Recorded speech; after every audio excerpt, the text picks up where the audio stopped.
आज इन्होंने हमसे कहा कि आज स्वप्न में हमें भगवान शिव का दर्शन हुआ है और उन्होंने कहा है कि जाओ मिल के आओ। हमने कहा चलो आप आए हैं तो ये समझ लेंगे कि भगवान शिव ही मिलने चले आए आपके रूप में। भगवान की ये प्रेरणाएं हैं, बिना भगवान की मर्जी के कुछ नहीं होता। आप सभी भी वृंदावन आए हैं तो अपनी मर्जी से नहीं आए, स्वयं भगवान ने आपको अंदर भीतर प्रवेश करके प्रेरणा दी, तब आप वृंदावन आए। शुश्रूषुभिस्तक्षणात्। भागवत जी में लिखा है कि जब आपके हृदय में भगवान की कथा सुनने का मन होता है, भाव जागता है कि मैं भागवत सुनूं, उसी क्षण भगवान आपके हृदय में प्रकट हो जाते हैं। एक बार सूत जी सुखदेव भगवान राजा परीक्षित को कथा सुना रहे थे। अचानक देवता आ गए स्वर्ग का अमृत लेके। कहते हैं ये अमृत राजा परीक्षित को पिला दो और हमें कथामृत दे दो। सुखदेव भगवान कहते हैं कि अदला बदली तो हो नहीं सकती। एवं विनिमये जाते सुधाराज्ञा प्रपेयताम् प्रपास्यामो वयं सर्वे श्रीमद्भागवतामृतम्। अदला बदली सुखदेव जी ने कहा, क्वा सुधा क्वा कथा लोके क्वा कांचा क्वा मणिर्महान। कहाँ कांच का टुकड़ा, कहाँ मणि, कोई तुलना नहीं, कोई बराबरी नहीं। भागवत जी से किसी की बराबरी नहीं है। भागवत जी से स्वर्ग के अमृत की बराबरी नहीं है। भागवत तो दिव्य है, स्वर्ग का अमृत तो तुच्छ है। क्वा स्वधा क्वा कथा, कहाँ कांच का टुकड़ा स्वर्ग का अमृत रूपी और कहाँ मणि भागवत रूपी।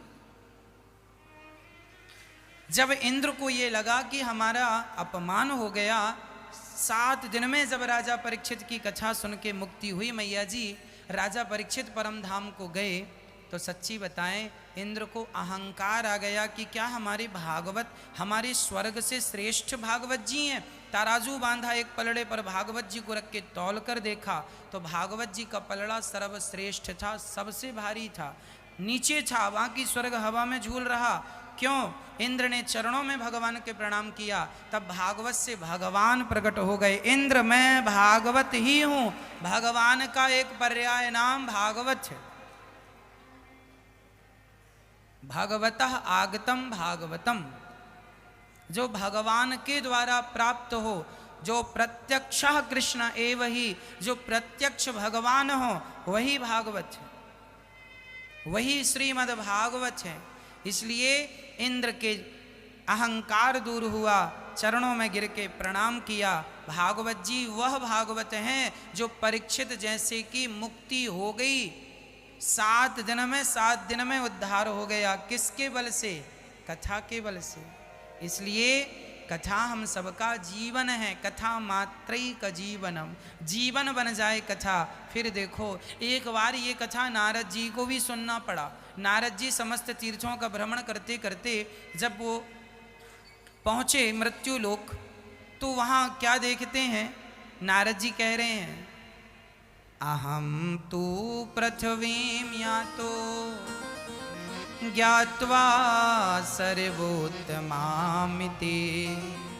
पुष्करं च प्रयागं च काशीं गोदावरीं तथा। ये जो भागवत जी हैं, नारद जी कहते हैं मैं समस्त तीर्थों में गया, पुष्कर, प्रयाग, काशी, गोदावरी, हरे क्षेत्र, कुरुक्षेत्र, रंगनाथ, सेतुबंध, सारे तीर्थों पे, पर ना पश्यम कुत्र मिच्छरमा मनः संतोष कार्यक्रम, मुझे कहीं शांति नहीं मिली। अच्छा, शांति कब मिलती है? कहाँ मिलती है मैया जी? कहाँ शांति मिलती है? जो शांति वृंदावन में आपको मिल रही है, सच्ची बताना ऐसी शांति घर में है? नहीं ना? सच्ची आप बताओ मैया क्या कहते हो? शांति है ना यहाँ? यहाँ क्यों शांति है? इसके 2 कारण हैं। पहला कारण तो ये है कि ये वृंदावन धाम का प्रभाव है, पहला कारण। दूसरा कारण यह है कि आप अपने घर को घर में छोड़ के आ गए हैं और आप यहाँ सब कुछ छोड़ के आ गए हैं। और मैं आपको कहता हूँ ना कि शांति पकड़ने में नहीं है, शांति तो छोड़ने में है। आपको शांति इसलिए मिल रही है, भले आपने 2 दिन के लिए सब छोड़ा, पर सब छोड़ के वृंदावन आ गए, इसलिए शांति मिल रही है। छोड़ देने में शांति है। हम ये नहीं कहते कि सदा के लिए छोड़ के आ जाओ, हम ये कहते हैं कि घर में काम करते हुए भी ऐसे रहो कि आप पकड़े ही नहीं हैं। हमें पकड़ना, काम बराबर करना है पर पकड़ना नहीं है उसे। जैसे उदाहरण से समझो, कमल का पुष्प कीचड़ में रहता है, पानी में रहता है, पर क्या पानी और कीचड़ क्या उसमें प्रवेश करता है? एक बूंद भी डालो तो कमल गिरा देता है, टिकाता नहीं है अपने अंदर। उसी प्रकार काम धाम करते हुए रहो, पर उस काम धाम के प्रति आसक्ति ना रहे। जैसे आप अभी शरीर से वृंदावन में है, उसी प्रकार घर में काम करते हुए मन को वृंदावन में रखना, शांति का अनुभव होता रहेगा। और सबसे बड़ा एग्जाम्पल समझिएगा, आप लोग यहाँ बैठे हैं, सब छोड़ के बैठे हैं ना, घर छोड़ दिया, काम छोड़ दिया, बेटा बेटी का भी इतना मोह अब यहाँ नहीं है जितना घर में था, है ना। जिनके बच्चे साथ में हैं ठीक है साथ में, पर जिनके बच्चे बड़े बड़े हैं घर पे हैं, फिर इतनी चिंता नहीं है जितनी घर पे रह के हुआ करती थी। अच्छा एक काम करो मैया, अपने दोनों हाथ ऊपर करो ऐसे। अच्छा कर लिया। अब एक हाथ से दूसरे हाथ को कस के पकड़ लो, जोर से, जरा दबाना जोर से, और जोर से कस के दबाओ मेरी माँ, कंजूसी ना करना, जब दबाओ, और अब छोड़ दो। अब ये बताओ, पकड़ने में सुख मिल रहा था कि छोड़ने में? हाँ जी, सुख चाहते हो तो छोड़ दो सब चीजों को। छोड़ने में शांति है, पकड़ने में शांति नहीं। आपने पकड़ा, आपको शांति नहीं मिली, छोड़ दिया तो? आप लोग क्या करते हैं, पकड़ के बैठे हैं। किसको पकड़ बैठे हैं? घर को। ये मेरा घर, ये मेरा घर। घर कभी नहीं कहता कि ये मेरा घर वाला, मेरा मालिक, मेरा घर वाला, ना, तुम पकड़े हो घर को। घर थोड़ी रोता है तुम्हारे लिए, तुम रोते हो घर के लिए। बच्चे थोड़ी रोते हैं तुम्हारे लिए, तुम रोते हो बच्चों के लिए। साहब तुम्हारे बच्चों का विवाह हो जाने दो, वो तुम्हारे लिए नहीं रोएंगे, तुम ही रोती रहती हो, मेरा बेटा बेटा बेटा। वो नहीं रोता, चूल्हे में जाओ तुम। उन्हें क्या, उनको तो अपनी पत्नी मिल गई, मौज कर रहे हैं, तुम चूल्हे में जाओ। फिर तुम्हारी मोह ममता कुछ ज्यादा, तुमने पकड़ रखा है, बेटा बेटा, मेरा नाती मेरा ना। उन्होंने तो छोड़ दिया, जाओ जहाँ जाओ, तीर्थ में जाओ, कल मर जाओ, कौन तुम्हारे नाम के 2-4 दिन। भाई 2-4 दिन क्यों कह रहा हूं मैं, एक दिन भी पूरा नहीं रोएगा कोई तुम्हारे नाम पर। रोए तो बताओ, तुम्हारे बाप दादे मर गए, तुम कितना रोए, और तुम मरोगे तुम्हारी औलाद कितना रोएगी, रोती रहेगी, काम धाम कुछ नहीं है। फिर ये जो तुम्हारी मोह ममता है, यही तो तुम्हें परेशान कर रही है, यही तो अशांति का कारण बनी है। कहते हो महाराज जी बड़ी अशांति है, बड़ी अशांति है। अशांति इसलिए है क्योंकि तुमने पकड़ रखा है, छोड़ दोगे तो शांति मिलेगी। बंदर को पकड़ने वाला व्यक्ति बंदर कैसे पकड़ता है बता दूं? एक छोटा सा घड़ा लेता है, उस घड़े का मुंह छोटा होता है, मुंह इतना सा होता है कि हाथ चला जाए बस। बंदर का हाथ चला जाए, उस घड़े को कुम्हार छोटा मुंह वाला घड़ा बनाता, पेट बड़ा है मुंह छोटा है, उसमें चने भर देता है। बंदर हाथ डालता है, मुट्ठी में चने भरता है, और चना भरता है तो मुट्ठी बड़ी हो जाती है। ऐसे हाथ डाला था बंदर, और अब मुट्ठी में चने भर लिया तो हाथ, अब क्या हुआ, घड़े में उसका हाथ फंस जाता है मुंह में, और वो घड़ा वहां पे पहले से बंधा हुआ होता है, जमीन में धंसा होता है। अब बंदर को क्या लगता है, घड़े ने हमें पकड़ लिया। लेकिन बंदर को कौन समझाए कि तूने जो चने पकड़ रखे, यदि वो छोड़ दे तो अपने आप तेरा हाथ बाहर आ जाए, लेकिन तूने चने मुट्ठी में, अब मुट्ठी बंद हो गई तो फंस गया। ये घड़ा है, घड़े का मुंह है, ऐसे हाथ चला गया, अब मुट्ठी बंद हो गई तो बड़ा हो गया कि नहीं? बंदर को लगता है कि घड़े ने पकड़ लिया, घड़े ने नहीं पकड़ा, तूने पकड़ रखा है चने को। चना छोड़, बंधन तो है ही नहीं। उसी तरह जैसे बंदर ने चने पकड़ लिए तो बंधन में आ गया, उसी तरह तुमने ये चने पकड़ रखे हैं मुट्ठी में। चने क्या है? बेटा बेटी नाती पोता हीरा मोती दुकान मकान जमीन जायदाद पद प्रतिष्ठा, ये सब चने हैं। तुमने चने पकड़ रखे हैं, अब मुट्ठी बंद है, बंधन है, ये सब छोड़ दो, अपने आप बंधन से मुक्त हो जाओगे, अपने आप टेंशन चली जाएगी, अपने आप शांति शांति शांति शांति। घर में क्यों नहीं है? क्योंकि घर में आप सबको पकड़ के रखते हैं और वृंदावन आके आपने सब छोड़ दिया, इसलिए शांति मिल रही है। तो हम कहते हैं घर में भी रहकर काम करते हुए सबको छोड़ के रखो। पकड़ना ही है तो केवल भगवान के चरणों को पकड़ लो, उसके सिवा पकड़ने लायक कुछ है भी नहीं। सही समय पर सही वक्त पर सही चरणों को पकड़ लेना, कहीं देर ना हो जाए। अर्जुन ने कृष्ण के चरण पकड़ लिए तो महाभारत जीत गए, और दुर्योधन ने कृष्ण के चरणों को छोड़ दिया। जबकि भगवान कृष्ण ने अर्जुन और दुर्योधन दोनों को अवसर दिया था महाभारत के पहले कि मुझसे मांग लो। यदि दुर्योधन भी जिद करता, ना कन्हैया, भगवान ने कहा एक तरफ मेरी सेना है, एक तरफ मैं खड़ा हूं, क्या लोगे? दुर्योधन बोला सेना। यदि दुर्योधन कह देता सेना नहीं, मुझे कृष्ण आप चाहिए, तो बताओ जीत होती कि नहीं? लेकिन उसने भगवान को ना चुनकर किसको चुना? भगवान की। इसलिए अशांति है। जब आप भगवान को छोड़कर कुछ और ऑप्शन चुन लेते हैं तो अशांति। तुमने भी भगवान को छोड़कर अपने बेटा बेटी नाती पोता घर परिवार को चुना है। हम ये बार बार इसलिए कहते हैं कि आपको किसी कर्तव्य से भागना नहीं है। अपने बेटी के साथ रहो, बेटों के साथ रहो, पत्नी और पति के साथ रहो, काम करो, फैक्ट्री चलाओ, पैसा बहुत कमाओ, सब कुछ करो, पर सब कुछ करते हुए भी मन भगवान में लगे।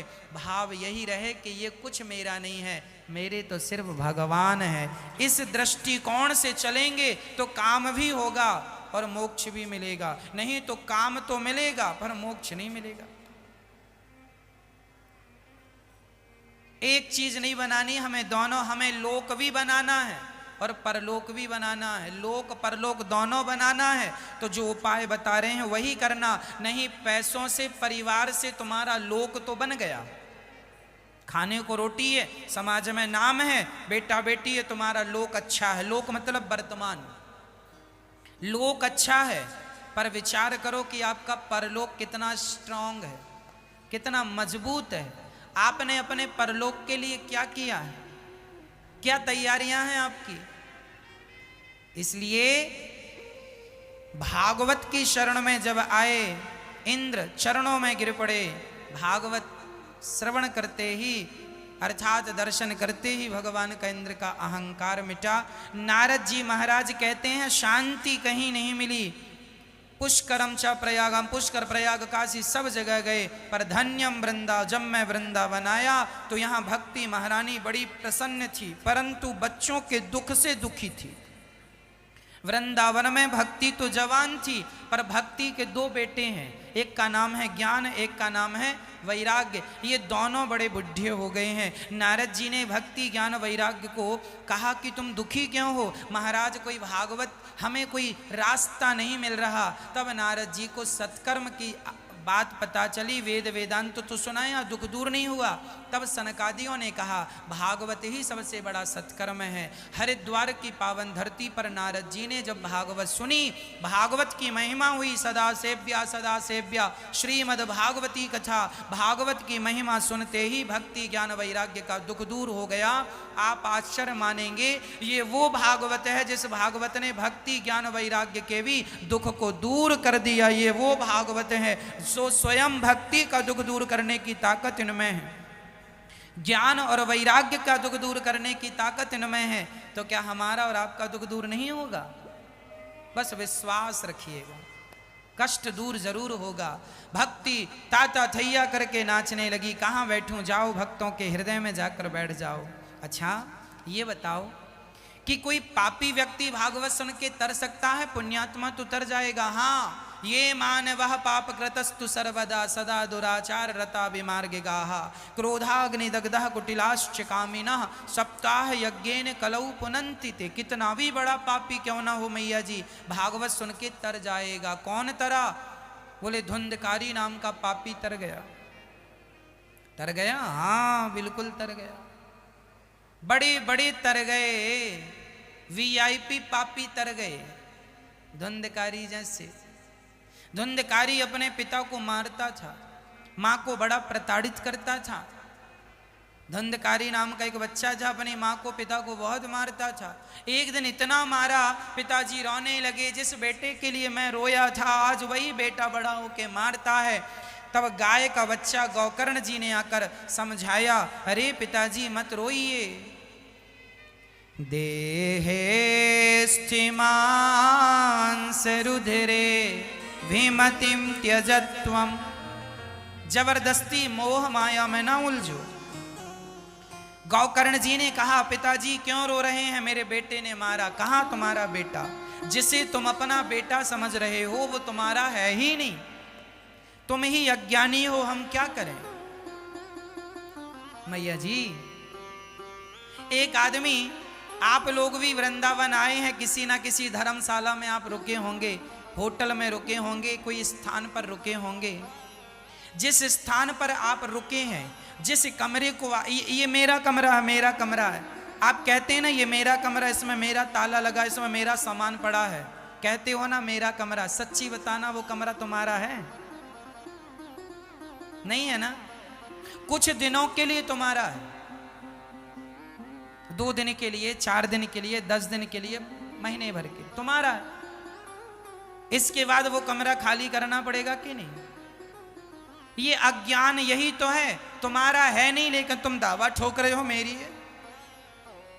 ट्रेन में आपका रिजर्वेशन हुआ, सीट बुक हुई, ये मेरी सीट है, सच्ची बताना तुम्हारी है?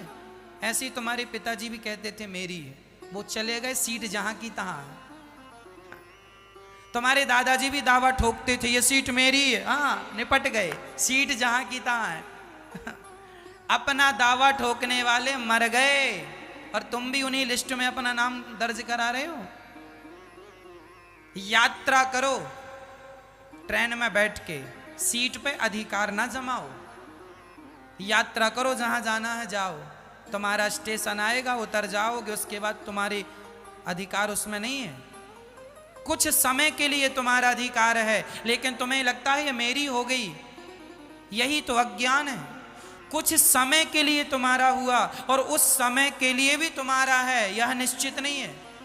बीच में कोई प्रॉब्लम हो जाए तो छोड़ के जाना पड़ेगा, ट्रेन खराब हो जाए, डिब्बा में आग लग जाए, तुरंत छोड़ के दूसरी जाना पड़ेगा। फिर तुम्हारा है नहीं, दावा ठोक रहे हो मेरा मेरा। उसी तरह ये तुम्हारा बेटा बेटी तुम्हारे नहीं है, लेकिन दावा ठोक रहे हो मेरा। ये बेटा बेटी किसका है? किसके हैं? आपकी बेटी आपकी है, आपका बेटा आपका है ना? मेरी माँ, ये हमारे नहीं है, ये सब भगवान के हैं। फिर हम कौन है इनके? हम इनके सेवक हैं। सेवक कौन?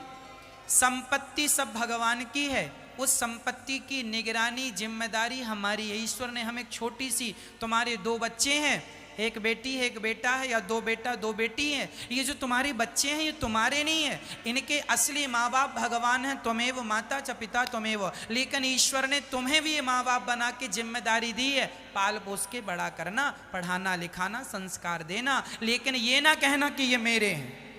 फिर वही बात हो जाएगी कि रेल के डिब्बे को आपने कह दिया मेरा, तुम्हारा कहां से? लेकिन अज्ञानवश लोग कहते हैं मेरा। गौकर्ण जी ने समझाया, पिताजी जिस बेटे को कहते हो मेरा है वो बेटा तुम्हारा नहीं है, जिस पत्नी को कह रहे हो तुम्हारी तुम्हारी नहीं। जाओ भगवान का चिंतन करो। बेटे ने मारा, पिताजी तो कल्याण कर गए अपना भागवत जी का पाठ करके। धुंधकारी ने अपनी माँ धुंधली को भी मारा। आज समाज में कुछ बच्चे ऐसे ही होते हैं जो अपने माता को बहुत सताते हैं, अपने बच्चों, अपने माँ बाप को बहुत रुलाते हैं। यहाँ गौरी गोपाल वृद्धाश्रम में मेरी माँ 200 माताएं रहती हैं, आप लोग दर्शन करते हैं, वृंदावन आए हैं तो गौरी गोपाल वृद्धाश्रम में जाकर मेरी वृद्ध माओं का दर्शन जरूर करना। ये वही माएँ हैं जिन माओं को आपके सहारे की जरूरत है। ये वही माएँ हैं जिन माओं का अब कोई नहीं है, बच्चों ने घर से निकाल दिया। एक माँ तो आज माँ आई और कहने लगी, महाराज मेरे बेटे ने मुझे तो मेरे बाल पकड़ के मारा और निकाल दिया, जाओ यहां से। ये कलयुग में बच्चे धुंधकारी किस्म के बच्चे आज भी पाए जाते हैं। जो बच्चे अपने माँ की सेवा नहीं करते, ऐसे बच्चे आज भी यहाँ हैं। हम तो प्रार्थना करते हैं कि माँ भगवान होती है, इसलिए माँ को भगवान जानकर उसकी सेवा करो, माँ को दुत्कारा ना करो, है ना मैया। माँ कौन होती है जानते हो? माँ ईश्वर तुल्य होती है। माँ भगवान का स्वरूप है।